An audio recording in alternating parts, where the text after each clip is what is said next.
Hello, I'm Willie Stevens. And I'm Brandy Stevens. And welcome to the Journey of Us podcast.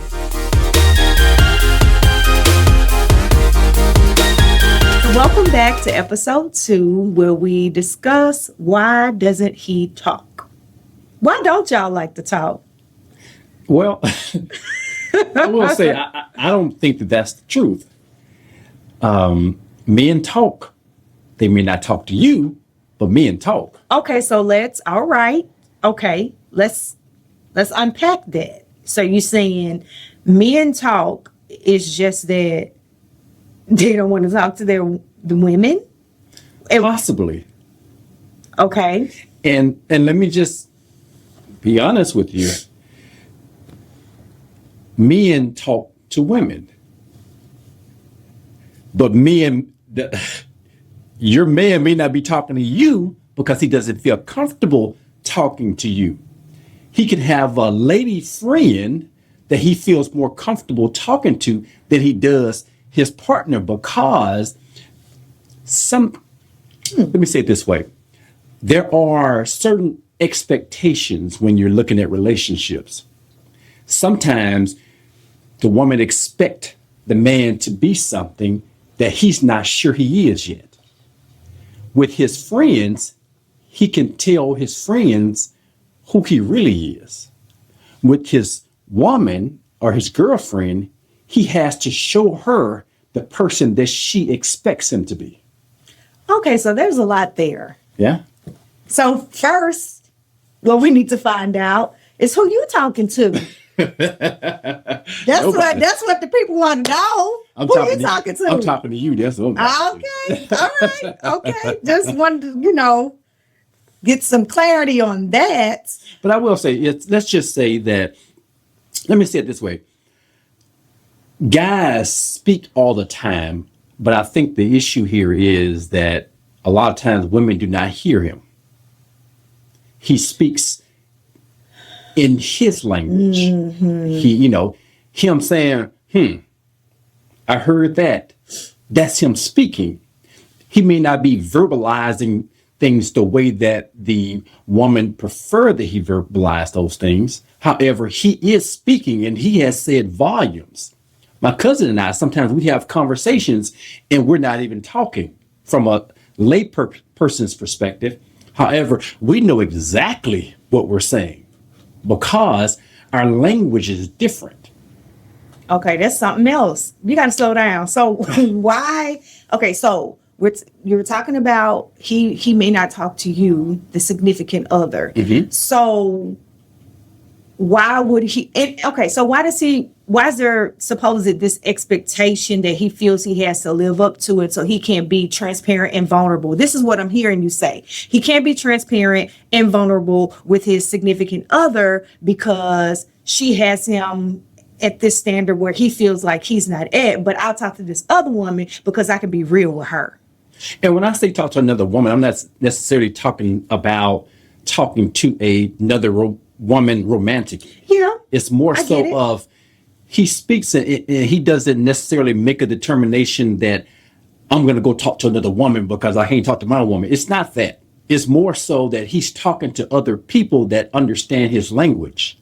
And it just so happens to be one of the people that he's speaking to happen to be female. And so it's not a situation where he feels more comfortable talking to another woman because she's not his woman. It's more so he feels comfortable talking to another woman or another guy because they speak his language. Did that speak volumes when I just said It did. It did. So how can one? Okay, I'm the significant other. Mm-hmm. I want you to talk to me. What can I do to allow you the safe space? Or how do I need to get a translator for, so that I can communicate in your language? Like, how can I build that with you so that, and I know that you won't get it all from me. You have to be able to talk to other people. Uh-huh. I get it. Different perspectives, different relationships, because you need all of that. You can't be my all in all. Yeah. That's just unhealthy. But in my opinion, I'm not a doctor, but so you do kind of need that with other people. But how can I kind of foster that with you? As far as fostering, I guess, trying to learn and be that person. Yeah. I don't know that you can necessarily be that person if you're not that person, if that makes sense. Really? Yeah. You don't think people can grow and read books and, find other tools to kind of help them? Because, that's what I like to do. Yeah, I know. But I guess it's possible. But I guess in my life experiences, normally that person is that person. And the issue here is the fit is off. You want him to be something because you may like what he can do for you. You like how he looks. You like how he provides. You like, different. When I was younger, you used to like the waves, different things like that. And so you want this person to be that person for you. However, he's just not that particular person. And the fit is off. He can go right down the road and find someone where they understands him. They speak his same language. And he can have these type of, these type of conversations with that person, and it would be fine. But when you're talking about trying to make a rectangle fit in a square hole, then that's the difficulty part.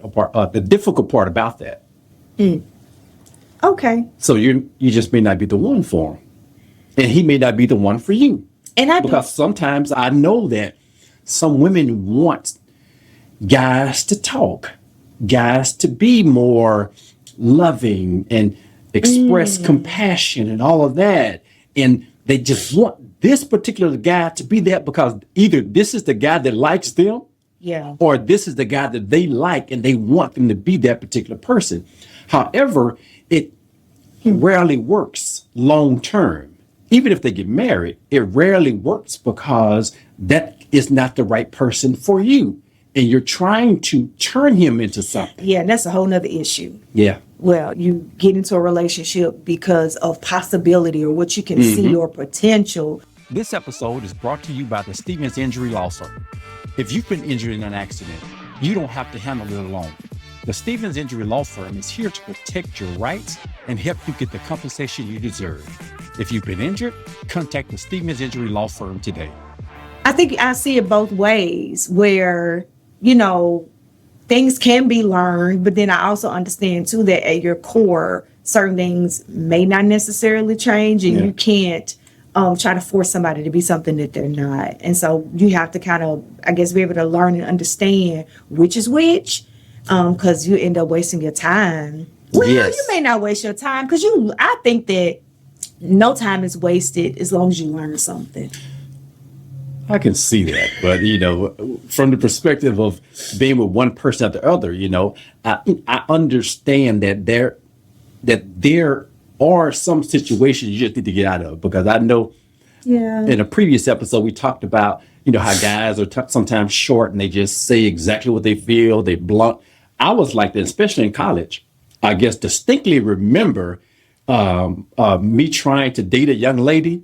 And she's asking me certain questions, and then I'm asking her question because I asked her because I was tired of, I guess, serial dating. I was tired of that, and so I got to the point where I was like, I'm just gonna cut to the chase. Either this is the person I need to cultivate something with, or I'm gonna move on. I'm not going to just be with somebody just for the hell of being with somebody. I just can't do it. So I remember asking her. Do you drink? And then I remember her saying socially. I said, do you smoke? She said, every now and again, but I'm not really a smoker. And we were talking about what we wanted in the other side, the mate. And so I said, do you go out? Do you go to the club and things like that? She said, I do go out on weekends and things like that. And so she asked me, well, what do you want? And I told her, I said, I want a woman that don't drink. I want a woman that do not smoke. And I want a woman that do not go out to the clubs. And that ended it. because I was to the point where it wasn't about trying to be with somebody and trying to make somebody be something that I Yeah. want them to be just because she was attractive. It's about me trying to find my fit, find that particular person, because I was just tired of just wasting 6 and 7 months getting to know somebody, and they're trying to be something because they want me, but they're trying to be what they think I want. Yeah. Yeah, I think you find that happens a lot. But I guess the question is, so we were talking about communication and how, the differences in communication can affect a relationship. So how do you know when an adjustment needs to be made, or this is an opportunity for growth versus this is a waste of my time? This episode is brought to you by Tribute Salon, where we help everyone embrace and enjoy their hair. At Tribute Salon, we specialize in nurturing your natural hair with care and expertise. Schedule your next appointment and experience the Tribute difference. With me, I think I know. And I think there's going to be situations where you go through where there are going to be indications that this is just not the right person for me. We're too different. Things that I need, that person cannot give me. The things that that person wants from me, I really just cannot give that person these things. And you get to the point where you are not necessarily even hearing one another anymore. And I think when you get to that point, it's time for you to just cut ties and just move on. And I would much rather start over than to continue down this road for another 2 to 3 years and then have to start over and feel unfulfilled, feel unloved, feel like this person doesn't care enough to, I guess, try to be the person I'm looking for. I would much rather cut it off and get it over with. And just move on. Yeah. Yeah. So going back to that question, how would that woman get you to kind of open up and how do you gain that trust? I know I would definitely say maybe like over time, little things, but what are some indicators or some things that like those things that and something may happen and it's like, oh, okay. And it opens the door a little bit. And then something else happens and opens the door a little bit more to where you can gain more trust. I think it's about, with me personally, it's about a woman being soft. Her being my safe place. Her Really? knowing when not to talk and when to talk. When do I need you? Do I need you now? Or do I need you just to rub my head? And that innate ability for her to sense those type of things, that is the thing that opened me up, because the idea that you're going to be able to work at it or say the right thing and make him talk, or be aggressive enough that now he's going to have to talk to me because I've been arguing with him all week and now I've been telling him I want him to talk to me and all that. That will never work. So you're saying it's not, because I'm a check the box type of person. Mm-hmm. So it's not do this and then this happens, do this and then that happens. It's not cause and effect. It's more of like a feeling that you have to have, and she has to be able to like be there, be ready to listen when the opportunity presents, like almost kind of like sitting on ready. Yes. Like, yes. Okay, he's opening up, he's talking. Let me, as I said in another episode, let me be quiet and listen. Yeah. Yeah. Versus always trying to, say what I feel or say what needs to happen, or in those vulnerable moments, when you're alone, watching TV or whatever, just understand and stroke the head, just some form of like, I'm here. That signals I'm here and I love you to people as well, and not just saying it. Yeah, you're absolutely right. And it also allows him to, I guess, take down his walls. Yes. And yes. slowly, as a person take down their walls, then they become much more open to you. And just like a guy, we can't tell you when to, I guess, love us. Or we can't tell you to when to feel a certain type of way, because I know, women like feel and all that type of stuff. So we can't tell you when to feel and what to feel. And it's similar with guys. You can't tell us when to trust you. Yeah, that's true. Yeah. Oh, okay. All right. And also, one of the big thing here, you can't tell us, I guess, not only just when to trust you, but more so when I should be over something that you did. Same here. I know. I'm just saying. You can't tell us that. And so similar, you can't tell us, as far as about the trust part of it. So, we will talk. However, it's just, we talk when the language is correct, and we also talk when we feel that she is a safe space for us. Yeah, I'm glad you said that about a safe space, because I was sitting here thinking, and this is, we're going to put a pin, but we got to go down this side road real quick, I feel. But I think that I've learned, just being an ambitious person, always studying hard, working multiple jobs, and us kind of grinding and hustling together. What I had to learn that you tired too. And you are here because a lot of my focus was all the things that I need to do, just focusing on, okay, I got to make sure the house is clean, and I got to cook, and I got to, worry about our son getting the homework done, and I got to do this and that, and I still got to go to work, and, but you out here dealing with the same crazy people, you know what I'm saying? The same struggles in life, if not more, let's just say for a Black man in America, you know what I'm saying? Yeah.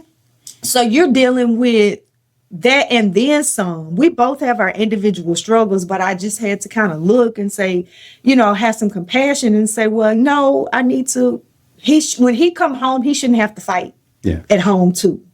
And that was just a really big lesson that I had to learn. And I think that a part of cultivating that safe space kind of helps open up communication. Yeah. And I think one of the biggest things that I told myself when I was potentially looking for a wife and things like that, is that I want to have someone that allows me to have peace in my home. Like I said another time, my mother, she was one of the ones that, she'll yell, she'll holler and come do this and all that type of stuff. I didn't want that. I wanted peace in my house. Yeah. And so I was looking for somebody that gave peace. And so it's important to, I guess, find the person that, for me, I guess it was important that, I find somebody that allowed me to have peace in my house, so that would then in turn allow me to express more of who I am to her. Let me peel off the layers because I feel comfortable. It's almost like the mother's love. You express yourself with your mother different than the way you express yourself with your father. I don't necessarily want her to be my mother, of course, but I want her to be that soft, gentle soul that I feel comfortable coming to and talking about that type of stuff. Yeah. Yeah. I will say that. So we're talking about this now, like 20 years later. Yeah. It's been a long time getting here. Yeah, that's what I was about to say. So initially, I was not your soft, safe place. Nope, I was not anything but that. Yeah. I was a little feisty. I'm still a little feisty, but I know I had a lot of lessons to learn in my first marriage with communication. I did it very, very, very poorly. And I did not want to bring that into this relationship, but some of that there's some residual effects where I recall like getting loud and, just acting in a way that I didn't necessarily want to act when I was expressing my emotions, didn't know how to properly do it and properly communicate in a tactful way. This has been a journey. Yeah. It hasn't, I wasn't this 20 years ago. I had to kind of learn along the way. And honestly, you got me together. Like, no, we're not doing this. Yeah. Because I remember telling you I'm just not happy. Yeah. Yeah. And I don't know that this is the right relationship for us, because that was more so, even though we were married, I was to the point where it's more about me feeling like home is base for me. Yeah. You don't have to run the bases when when you make it home. The home is the safe spot. And I felt as if I did not have that. You didn't. And so that's why I thought we were going to get a divorce early on. Those first year, second year. Yeah, it was very early. Yeah. Because I really had to kind of unlearn some of those behaviors. I didn't know what I was doing. But I guess I just had to learn that I couldn't bring that into this new relationship. And I wanted to be able to build something a little bit healthier. And I had to look back and understand that I had faults in the demise of the previous one too. And so what was I going to do now with this new opportunity? And so it took a lot. There's a hell of an opportunity with me. Oh my God. Oh, you're right, baby. Ooh, yeah. You win it, girl. You win it. I'm the prize.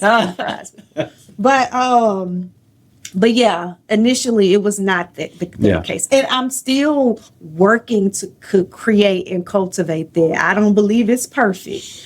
It's much better than it used to be. I'm not hollering and acting crazy. I wasn't that bad. No, you weren't doing that type of stuff. But I was loud, and I was, the way some of the things that I would say weren't, conducive to what a loving wife, how she would communicate with her husband. So, but all this is a learning process, you know, and because some of the things that I was saying, I had to understand, okay, well, maybe you shouldn't be as blunt as you've always been, she's worth, or is she worth me changing as we go along? Is she worth that to me?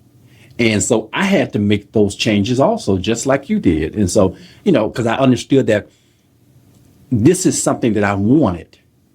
And you were the person that I thought I wanted from the beginning, even years before we got together.